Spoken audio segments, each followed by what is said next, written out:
রাজনৈতিক দলগুলো নির্বাচনে খেলবে, তাতে নির্বাচন কমিশন নিরপেক্ষ রেফারির ভূমিকা পালন করতে চায়। কিন্তু খেলোয়াড়েরা সহযোগিতা না করলে নির্বাচন কমিশন তার নিরপেক্ষতা হারাবে এবং পুরো নির্বাচন প্রক্রিয়া প্রশ্নবিদ্ধ হবে বলে মন্তব্য করেছেন সিসিএএমএম নাসির উদ্দিন।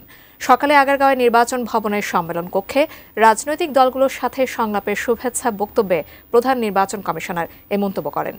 নির্বাচন কমিশন পোস্টার নিষিদ্ধ করলেও পুরো রাজধানী এখনও পোস্টারে ছেয়ে আছে মন্তব্য করে সিএসি বলেন, এ চিত্র অনভিপ্রেত। দলগুলোর সউদ্যোগে পোস্টার সরিয়ে ফেলাই হবে ভদ্র আচরণ। আচরণবিধি ভঙ্গের ক্ষেত্রে কমিশন কোনোভাবেই ছাড় দেবে না।